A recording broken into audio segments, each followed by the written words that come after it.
We gather videos and information from the web, and if you stick around, we are going to share it with you. So stay tuned for news and updates. The SEC. Here's the problem. The SEC isn't interested in clarifying what areas of the crypto industry fall under SEC jurisdiction. We know that because FinHub, that you've referred to, the SEC division focused on crafting crypto regulation, has essentially dissolved under Gensler. Nonetheless, while abandoning good faith attempts to clarify how the Commission's existing authority applies to digital assets, the SEC is hell-bent on expanding the size of its crypto enforcement division and using enforcement to unconstitutionally expand its jurisdiction. Under Chair Gensler, the SEC has become a power-hungry regulator, politicizing enforcement, baiting companies to, quote, come in and talk to the Commission, then hitting them with enforcement actions and discouraging good faith cooperation. Understand, sir, there is a new day coming. Thank you. I yield back. I have a lot of questions in a limited amount of time. So if you can keep your answers to either a yes or a no, that will allow us to get through as many as possible, sir. From your perspective, is it more difficult now for the digital asset industry to access financial products and services in the United States than it was, say, 2 years ago?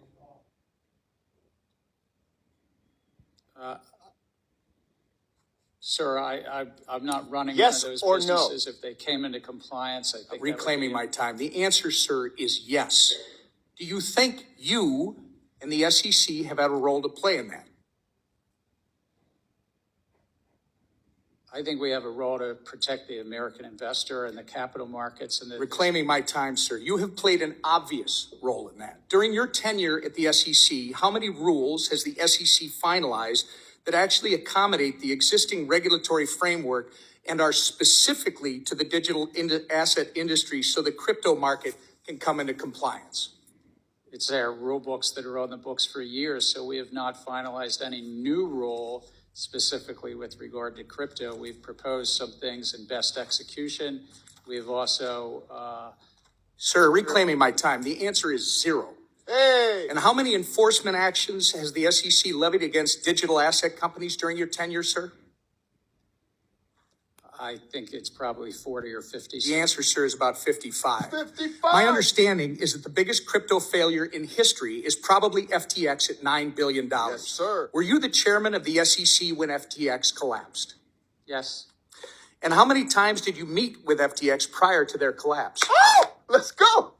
I think my public record shows 2. You met it with FTX at least twice. And arguably, the second biggest crypto failure in history was Terra Luna. Who was the chairman of the SEC when Terra Luna collapsed, sir? We had brought... You were, sir. Reclaiming our time. You were. There are 5 members on the commission. Do you believe your speeches and interviews are to serve as the official position of the SEC? I can only speak for myself when I'm speaking. Again, sir, in a statement on the SEC website, you are quoted saying, the Kraken staking as a service enforcement action should make clear to the marketplace that staking as a service providers must register. But again, you haven't provided any rules for how that can be done. I must remind you, your public statements are not regulations. It's not responsible to expect the American people to assume your statements are a substitute for rules. Do you agree with this statement regarding the digital asset industry?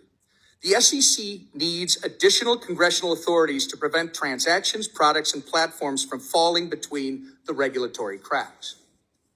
I think that it's a largely non-compliant field. And Sir, again, I asked you to resources. comply with my questions, and I'm asking you if you agree with that quote. And I'm going to tell you, I'm quoting you from an August 3rd, 2021 article where you, and I believe you told Congressman Hill earlier that you need congressional authority to regulate stablecoins, and stablecoins happen to be a significant percentage of the crypto market. So the question is, when were you telling the truth? To Mr. Hill or to me? You've got to start answering these questions in a more transparent manner, sir. Does it concern you, by the way, that your approach to the digital asset industry is actually driving this industry out of the United States? We're trying to drive it to compliance, and if they're not complying with the laws, then they shouldn't be offering their products. Reclaiming my time. Madam Chair, I would like to enter into the record this Wall Street Journal article from April 14th, 2023, detailing China's ploy to open its banking system to crypto firms in an effort to seize an opportunity created by our hostile regulatory environment, which, Mr. Chair, you're a big part of. Without Look, objection. Chair Gensler, FTX was domiciled abroad and so is Binance, yet American consumers still had access to both. You can't really think that pushing this industry abroad is going to protect American consumers when it hasn't several times in the past on your watch. You say the crypto market is rife with non-compliance. However, existing SEC rules make no sense for blockchain-based companies, and following them would actually kill these businesses. Your regulatory style lacks flexibility and nuance, and as a result, you've been an incompetent cop on the beat, doing nothing to protect everyday Americans and pushing American firms into the hands of the CCP. Your intention to work against SEC mission and put American investors in harm's way has been made very apparent, sir. It's been a year and a half since you've appeared before this committee. You need to answer to Congress about the issues that you've had with the SEC staff union, the work environment you've cultivated at the SEC that's led to hemorrhaging of senior staff, the intellectual inconsistency of your regulatory treatment towards Bitcoin spot ETFs, and your politicization of capital formation opportunities through your treatment of certain SPACs. And that's just to name a few. Thank you.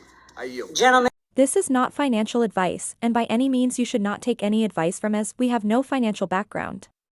This channel is strictly fun base. So stay along for the ride, and if you like what you see, be free to like and subscribe.